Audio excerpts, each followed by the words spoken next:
মধ্যপ্রাচ্যে চলমান যুদ্ধ ও বাড়তে থাকা নিরাপত্তা ঝুঁকির কারণে তেহরানে অবস্থিত দূতাবাস সাময়িকভাবে বন্ধ করছে সুইজারল্যান্ড। সুইস পররাষ্ট্র মন্ত্রণালয় জানিয়েছে, গত ৩ মার্চ ৪ জন সুইস কর্মী ইরান ছেড়ে চলে যান। আর গতকাল বুধবার ১১ই মার্চ অলিভিয়ার ব্যাঙ্গার্টার এবং বাকি ৫ জন কর্মী স্থলপথে দেশটি ত্যাগ করেন। তবে পরিস্থিতি স্বাভাবিক হলে তারা আবার তেহরানে ফিরে আসবেন বলে জানিয়েছে পররাষ্ট্র মন্ত্রণালয়। যুক্তরাষ্ট্রের প্রেসিডেন্ট ডোনাল্ড ট্রাম্প মার্কিন সংবাদ মাধ্যম অ্যাক্সিওসকে বলেছেন, যুদ্ধ শিগগিরই শেষ হবে এবং ইরানে আঘাত করার মতো আসলে আর কিছুই বাকি নেই। অ্যাক্সিওসের প্রতিবেদন অনুযায়ী ট্রাম্প বলেন, আমি যখনই চাইব এটি শেষ হোক, তখনই এটি শেষ হবে।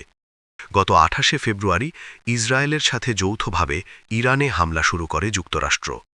তবে ইসরায়েলি প্রতিরক্ষামন্ত্রী ইসরায়েল কাতস গত বুধবার বলেছেন, এই যুদ্ধ কোনো সময়সীমা ছাড়াই চলবে।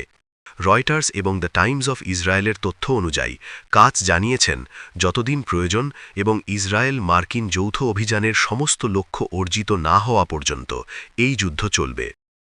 চলমান সংঘাত বন্ধ করতে ৩টি শর্ত ঘোষণা করেছেন ইরানের প্রেসিডেন্ট মাসুদ পেজেশকিয়ান। তিনি বলেছেন, এসব শর্ত পূরণ হলেই কেবল যুদ্ধের অবসান সম্ভব।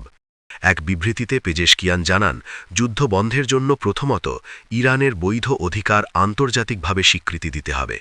দ্বিতীয়ত, যুদ্ধের ফলে হওয়া ক্ষতিকরের জন্য ক্ষতিপূরণ দিতে হবে। তৃতীয়ত, ভবিষ্যতে ইরানের বিরুদ্ধে আর কোনো আগ্রাসন না হয় এই বিষয়ে দৃঢ় আন্তর্জাতিক নিরাপত্তা নিশ্চয়তা দিতে হবে।